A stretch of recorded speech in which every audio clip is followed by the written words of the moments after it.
At least screen share शुरू कर Nandini, so that we come to know कि ये ठीक चल रहा है कि नहीं। Nandini, your audio is working now.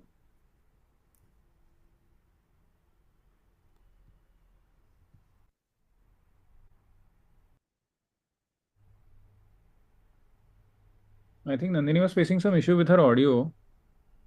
So she'll have to get the audio to work. Yeah.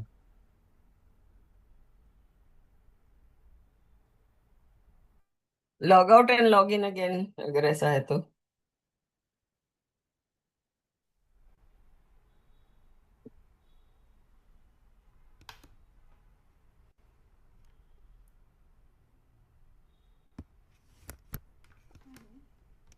There is some issue and like it's showing join with computer audio, but it's constantly saying speaker not detected, and there's no other option also that's coming up. I don't. Are you good?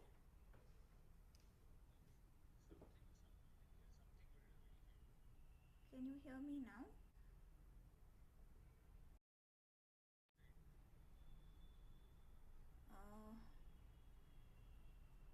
Okay. It's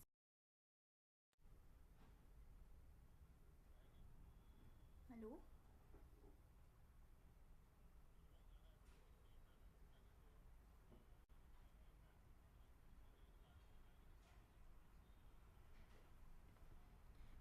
Because वो जो audio option है on that, there's one red exclamation mark. It is not looking normal. And if I change it to connect through phone, फिर भी वो नहीं आ रहा है.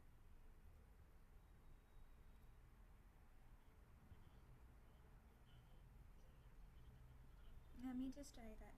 1 minute.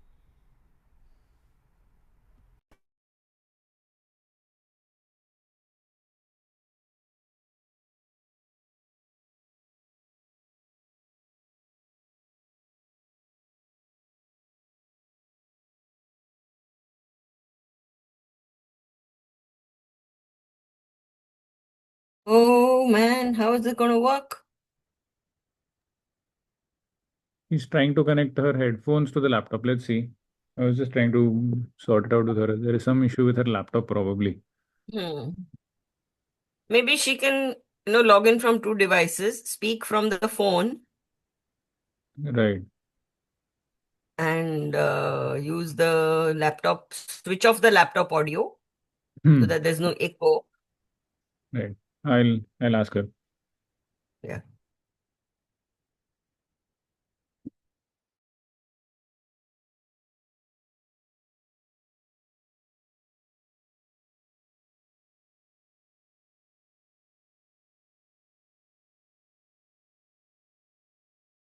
Okay.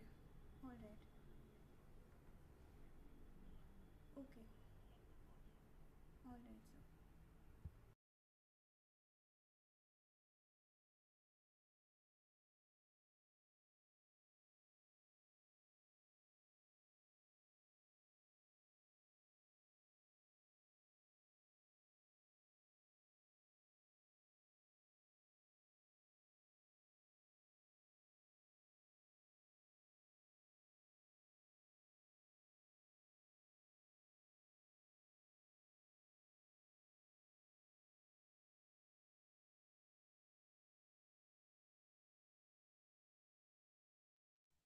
Hello. Yes, we can hear you finally. Let there be Okay. sound. Like let there be Okay. light, let there be sound. Okay. चला चला share करा.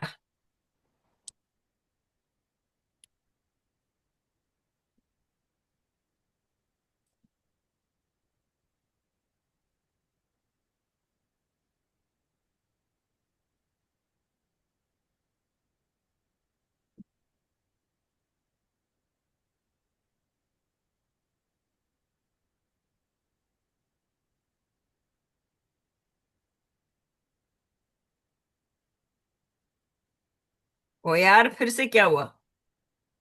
1 second. Okay, okay, okay. Good. Finally, screen sharing is happening. Good. Let's start. Today I'll be discussing the ultimate part of our gate discussion, which is entirely on lever arm dysfunction in cerebral palsy. So the terminology lever arm was initially coined by James Gage, and sorry, 1 second. Yeah, so the terminology lever arm dysfunction was initially coined by Dr. James Gage, and it basically refers to abnormal joint movement due to abnormal skeletal development. So it is used to describe abnormalities in the bones and joints of the lower extremities that result in the altered gait patterns that are seen in cerebral palsy. And the presence of skeletal deformity results in decreased efficiency of the lever arm systems in the body, which ultimately requires more work and effort for the muscles to provide the propulsion energy that is needed for the body to move forward during gait. So I will be discussing this topic in 3 parts today. The first part is to understand the basics of levers, their classes, what is the lever arm and its practical applications in the human body. This is all predominantly a class 7, class 8 physics and probably forgotten, at least in my case it was. I'll then be moving forward to the pathophysiology of dysfunction in this lever arm that occurs in cerebral palsy.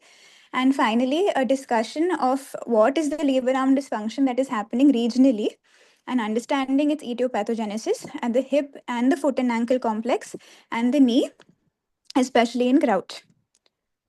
So levers are basically simple machines that are used to harness forces to produce rotations.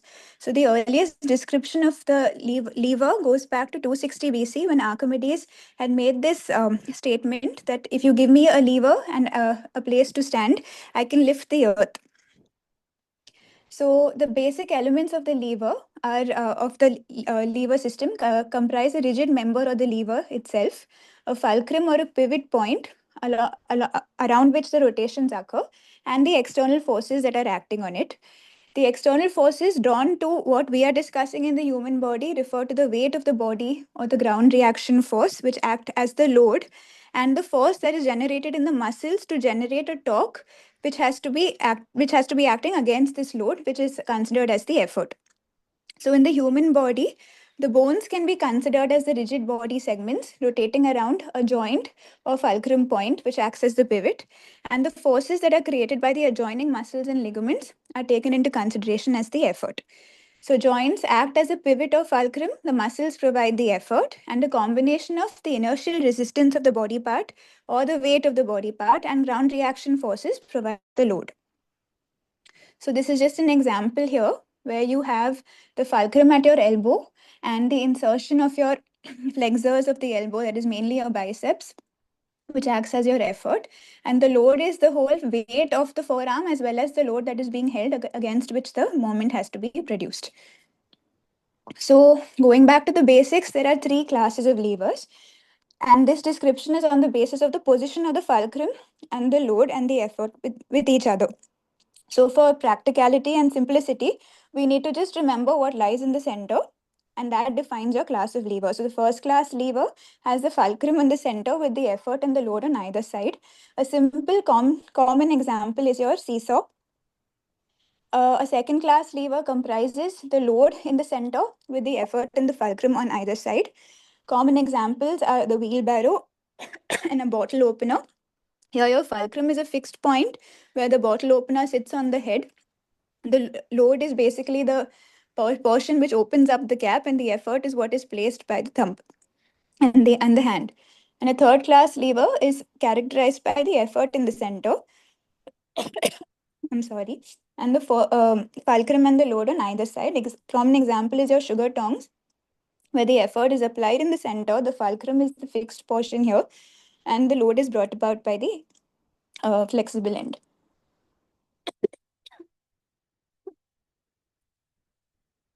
So the human body is basically a complex machine, which is made up of multiple simple lever arms at various joints. So just to give you perspective of different classes in the correlating to the human body, the hip is basically a class 1 lever.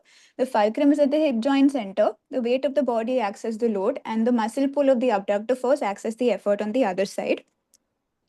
The foot and ankle in push-off phase acts as a class 2 lever.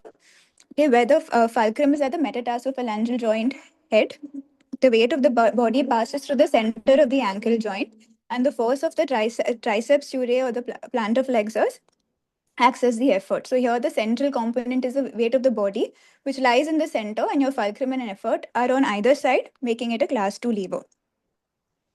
A majority of the joints in the human body actually are of class 3 type.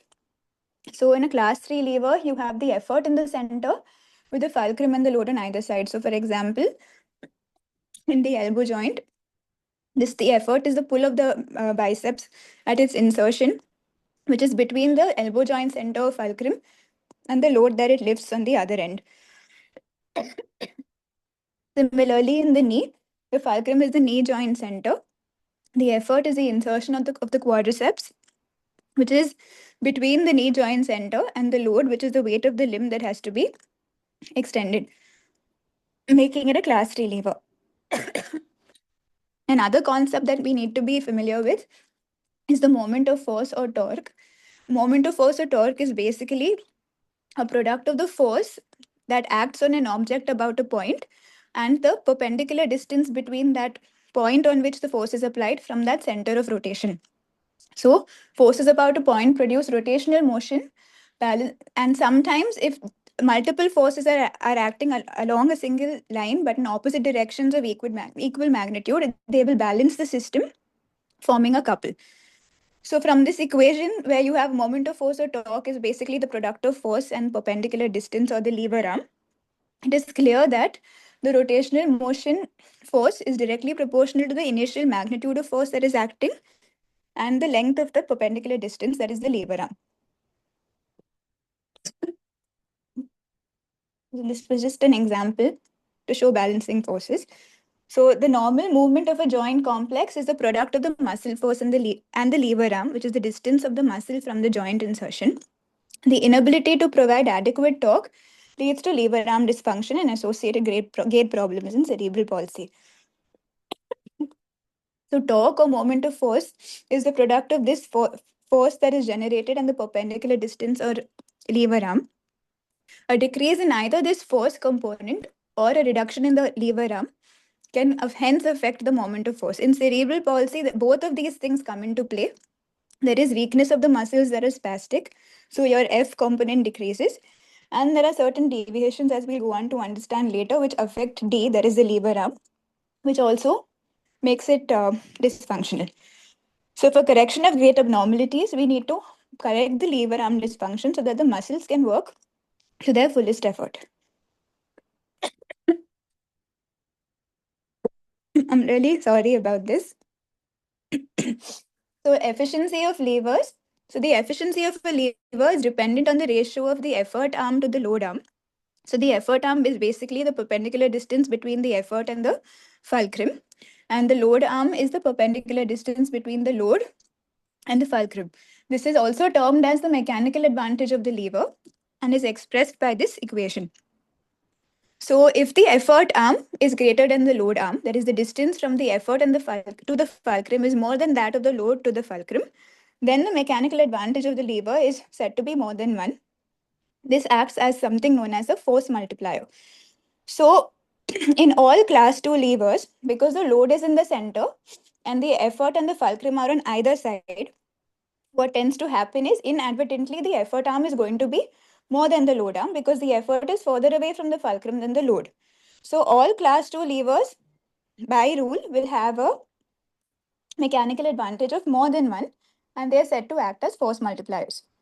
So the benefit of this is that you can lift heavier things with minimal effort. Class 1 levers can act as a force multiplier depending on the position of the fulcrum. If the fulcrum is positioned closer to the load and further away from the effort, then it will act as a force multiplier. So velocity ratio is another concept to know. So the ratio of the distance that is traveled by the load to that traveled by the effort is the velocity ratio. So the longer the effort arm, the easier it is to move the load, but the less is the distance that the load will travel. In other words, if the load arm is more and the effort arm is less, that is, if the fulcrum is closer to the effort and further away from the load, even though the amount of force that is required will be more, as we just described earlier, the distance traveled by the load will be more. So this entire system acts as something known as the speed multiplier. So in systems where the load arm is more than the effort arm, the mechanical advantage is less than 1, but the velocity ratio is more and the system acts as a speed multiplier. Examples are class 3 levers, where inadvertently the effort is in the center. So always the effort arm is going to be less than the load arm. And they may not have a mechanical advantage, but they act as speed multipliers. So in the earlier example where we discussed the elbow joint, over here, being able to move objects rapidly or while throwing them, speed acting as a speed multiplier is of more importance than acting as a force multiplier. So this is where this comes into play. Again, class 1 levers can vary depending on the position of the fulcrum, whether it is closer to the effort or closer to the load. So this was the technical aspect of understanding levers, classes of levers, moment of force and torque, and understanding some biomechanics of efficiency in terms of mechanical advantage and speed and force multipliers and their examples. Coming to the pathophysiology that occurs in cerebral palsy. So cerebral palsy is basically a primary neurological disorder with secondary musculoskeletal manifestations.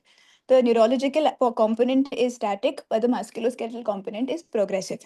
It is broadly divided into two. It has two broadly divided features, the positive and the negative. So the positive features are your spasticity, hypertonia, co-contractions. These often contribute to your dynamic muscle contractures, which is basically the attitude of the joints in which they present. The negative features are your muscle weakness, impaired selective motor control, poor coordination, and poor balance. So, all of this causes reduced physiological muscle stretching. As a consequence of this, there is a change in the intrinsic mechanical structure of the muscle, making it inelastic, thinner, shorter, and this progressively leads to what we see as contractures that are fixed.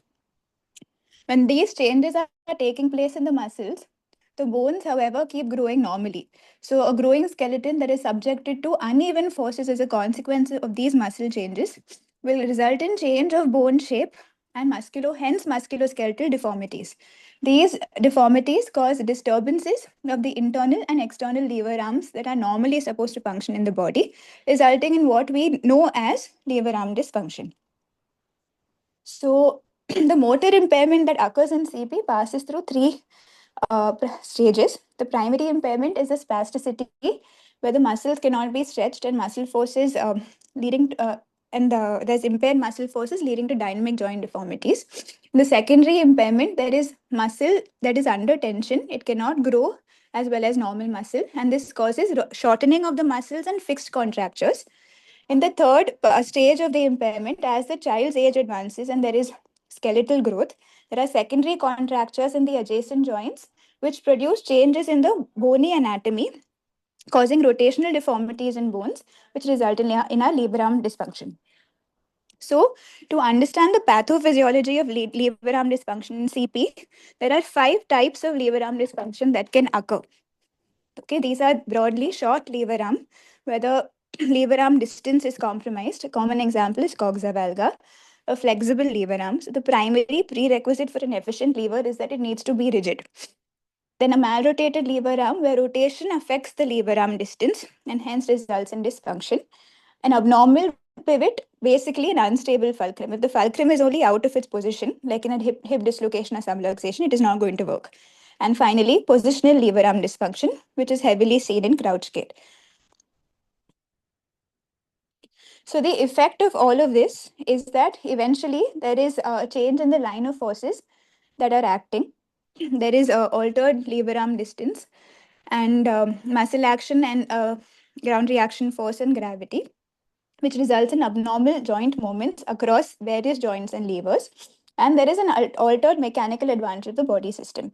So, like we discussed earlier, the efficiency of the levers in class 2 levers and class 1 levers, where the effort arm is more than the load arm, is designed for providing a mechanical advantage to the body. This is a very important concept in terms of conserving energy in locomotion, which gets grossly affected in our children with CP. So, coming to the final part of this topic, which is to understand the lever arm dysfunction regionally. So lever arm dysfunction starting in the hip. There are 4 common types of lever arm dysfunction that take place in the hip. There could be increased femoral anteversion. There could be increased femoral neck shaft angle or a coxa valga. There could be hip subluxation or eventually a hip dislocation. So in yellow, we've highlighted the pathophysiology that I was trying to describe earlier. So an increased femoral neck anteversion is a type of malrotated lever arm dysfunction. Increased neck shaft angle results in a shortening of the lever arm, and dislocation subluxation are basically unstable fulcrums. I will highlight this in detail subsequently. An increase in the anteversion, neck shaft angle, and migration percentage is almost always directly correlated to the GMFCS level. So the hip, like I reiterated earlier, is a class 1 lever with the fulcrum in the center at the hip and the weight of the body on one side and the abductor force or the effort on the other side. So normally in newborns, the femoral neck anteversion is usually about 30 degrees, and this gradually decreases to 15 degrees with age till about 16 years, which is also the adult value. This table here highlights the various degree-wise changes that are occurring at various ages in a normally developing hip as the neck anteversion gradually decreases.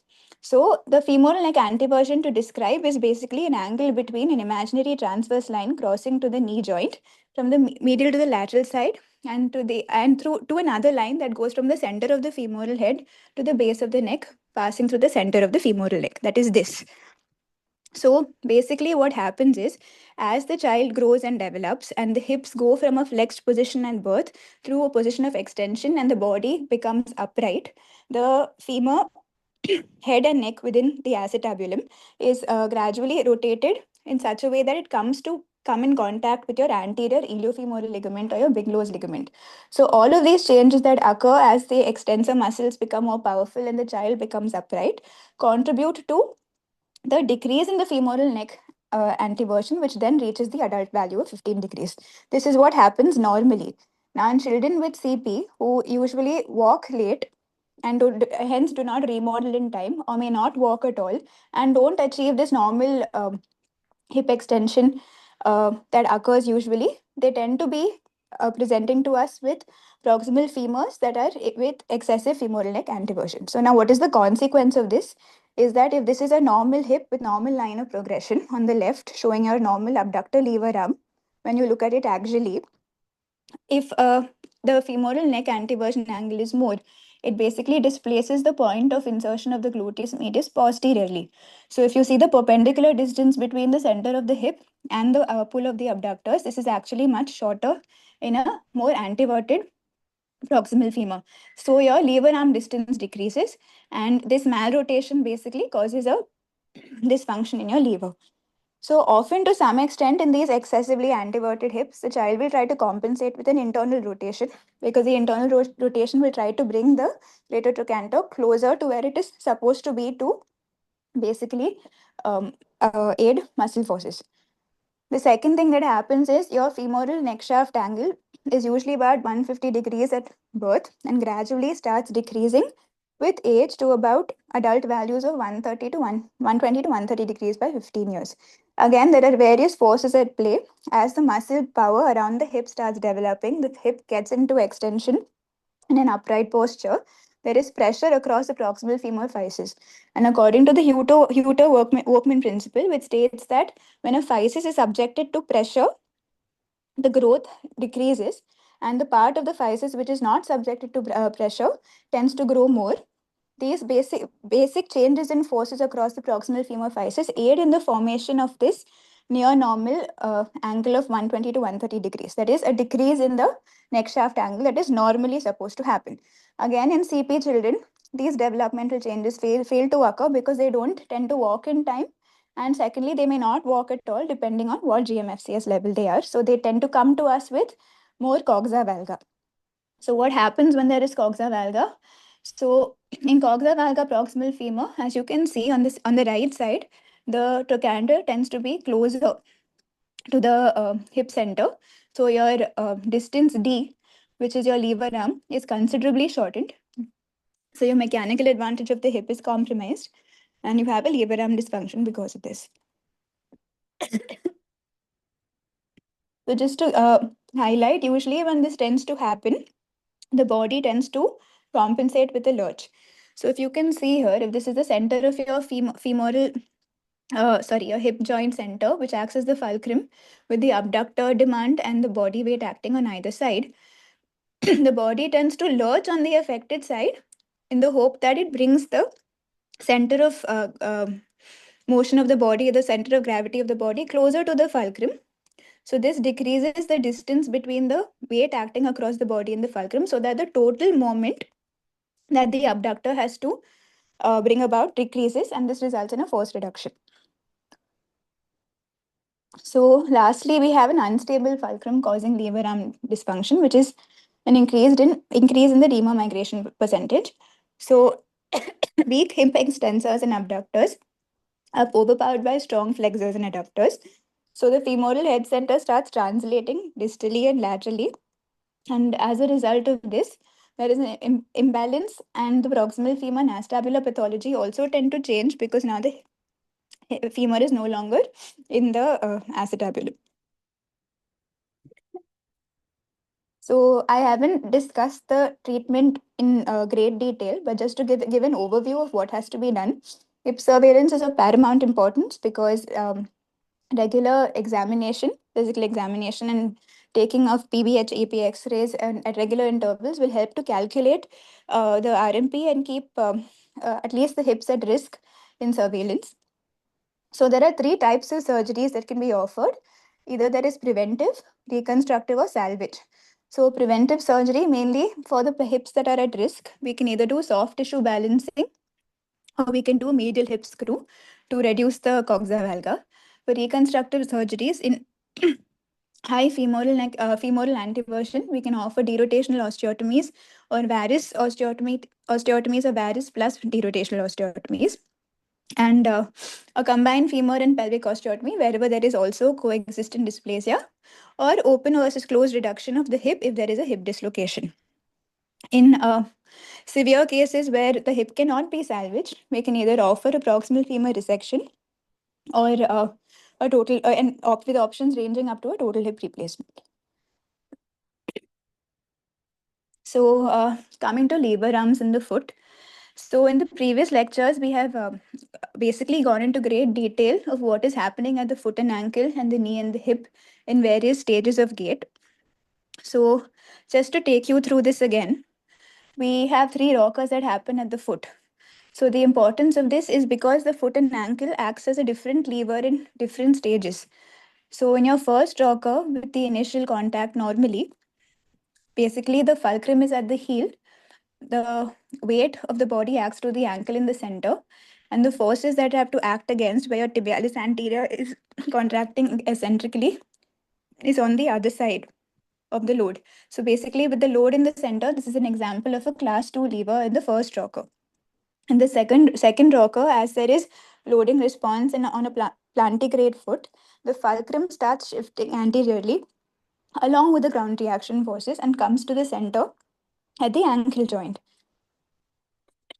Again, you have your forces of the plantar flexors on one side and the load on the other side, and this functions as a class 1 lever in the second rocker. Further, as the foot and ankle prepare for push-off in the third rocker stage, the fulcrum moves anteriorly to the metatarsophalangeal joints or the metatarsal heads. Again, the load is acting through the center of the ankle, and the effort is provided by the concentric contraction of your plantar flexors. Again, acting as a class 2 lever here. So lever arm dysfunctions in the foot. So the cause of these deformities is multifactorial. There is severity of neurological impairment, muscle spasticity or weakness, ligamentous laxity, and various external forces. Again, there are 4 types. These can be your tibial torsion, which is invariably an external tibial torsion. Again, often compensatory. Development of a planovalgus foot or an equinovalgus foot, more commonly seen in diplegics, where there is more activity of the everters compared to the inverters that tend to be weaker, or the development of an equinovarus foot, usually in hemiplegics, where the inverters tend to be more powerful and spastic than the weaker everters. So In all of these cases, there is basically two things coming into play. There is a malrotation of the lever arm and there is a shortening of the lever arm causing dysfunction. And particularly in planovalgus feet, there is a problem of flexible lever arm. Additionally, there could be secondary deformities like your midfoot collapse or hallux valgus, ankle valgus, and forefoot abduction. These deformities can be either supple or flexible or rigid. So, coming to them individually, your planovalgus foot is basically a consequence of a initially spastic plantar flexor, which eventually then becomes weak, and there is a and along with this, there is a weakness of the inverters as well. So here, what tends to happen is the center of the or the fulcrum, which tends to be at the metatarsal heads initially, gets shifted to the head of the navicular bone because of the midfoot collapse that occurs. So this lever arm over here, against which your plantar flexors are initially contracting, decreases considerably, giving it a mechanical disadvantage. Secondly, the foot is no longer rigid. So during the push-off phase, there tends to be a certain amount of supination and inverter contraction, which makes the whole foot really rigid and helps it act as a lever. So failure of all this to occur when there is a midfoot break and weakness of the inverters basically gives you a very flexible and flail-like foot. And as you can see here in this figure, a flexible lever is not really very mechanically advantageous. So the major issue here being that it is a flexible lever arm dysfunction. These are a few radiographs just to show changes that occur in a foot with planovalgus. Additionally, there is external tibial torsion. So external tibial torsion tends to usually occur as a compensation to excessive femoral neck anteversion. But additionally, also when there are when there is increased overactivity of the adductors, as well as there is excessive internal rotation of the femur, there is a compensatory external rotation that tends to occur at the tibia. So how this affects the function is that normally from the ankle axis to the metatarsal heads, there is a vertical perpendicular distance, which is your lever arm here.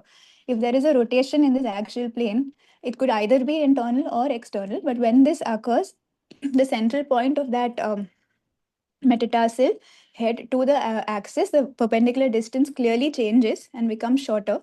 And thereby, there is a shortening of your lever arm that comes into play here. So, an overview of the treatment here. It is based on three prerequisites on the flexibility or rigidity of the deformity, the ambulatory status, and the age of the child. So, if external tibial torsion is present and is greater than 30 degrees, then usually a tibial derotation osteotomy is preferred. This is usually done at a supramalleolar level. In the treatment of younger children less than 6 years, where the foot is still flexible and the child is ambulatory, sometimes only using an appropriate orthosis or reducing the spasticity with botulinum toxin along with an appropriate orthosis may suffice. The treatment of semi-rigid deformities in ambulatory children, usually between the age of 7 to 10. There is a lot of muscle fibrosis, which induces a contracture in the extrinsic muscles controlling the foot and the ankle motion. So soft tissue procedures are often required, and this may or may not have to be um, assisted with various bony osteotomies like your lateral column lengthening, a triple C, or a subtalar arthrodesis or arthrodesis. For severe deformities in very rigid feet, then usually the options available are only salvage options where a triple arthrodesis has been described. So lever arm dysfunction in the knee through crouch. So the three most important anti-gravity muscle groups that keep the body upright are your hip extensors or gluteus, knee extensors or quads, and your plantar flexors. And as described in the previous lectures in pathological gait, the pathophysiology that tends to occur in crouch is that there is a gradual weakness of the plantar flexion knee extension couple. So the knee tends to go into flexion during the stance phase when it's normally supposed to go into extension. And as a result of this position, the ground reaction force, which is supposed to advance from posterior to anterior in the normal progression of the gait, persistently stays behind the knee and in front of the hip. So three things are happening here. One is that the position of the ground reaction force gets displaced posteriorly. You already have weak calf muscles or plantar flexors, and spastic hip flexors and knee flexors, which are your hamstrings. So what tends to happen here is that in the initial phase of the stance, the quadriceps have to act to be able to bring the knee into extension because the ground reaction force is initially posterior. But as the knee is brought into extension adequately, this ground reaction force moves anterior to the knee joint, and then that ground reaction force anterior to the knee joint in itself acts like a external extension moment arm and relieves the quads of having to act actively. And this is what is your energy conservation in a normal gait cycle. But because in crouch, this fails to happen and the GRF stays posterior persistently, the quadriceps have to maintain a sustained contraction to bring about a muscle extension moment along the knee joint. And this basically is energy consuming. Another thing that tends to happen is a change in the lever arm of the extension mechanism. So not only is the extension moment weakened because of its relative position with respect to their ground reaction force, but the moment of the extensors at the knee also depend on the position of the patella. So usually it is found that at a flexion of about 20 to 30 degrees, the patella is so positioned that the distance A, which is a perpendicular distance between the quadriceps pull and the center of the knee joint, is most mechanically advantageous. As the knee flexion increases more and the patella moves down, then this perpendicular distance tends to decrease and that mechanical advantage of the quadriceps decreases because of a decrease in the lever arm. Another thing that tends to happen in crouch with the knee flexed is that the lever arm distance of the hamstrings relative to the knee joint tends to increase. So when this occurs, automatically the hamstrings tend to be more active at the same amount of force because of a increase in the lever arm. So just to give a case example, this was a Nandini, sorry to interrupt you. We just have 2 minutes left. I have shared one more link on the group. So in case we so exit, I'm done. I think we'll be done in 2 minutes. This is the last 2-3 slides. So I just want to give a case example of a child who presented with spastic diplegic CP with an increased femoral anteversion and thigh foot angle. And this was the gait pattern.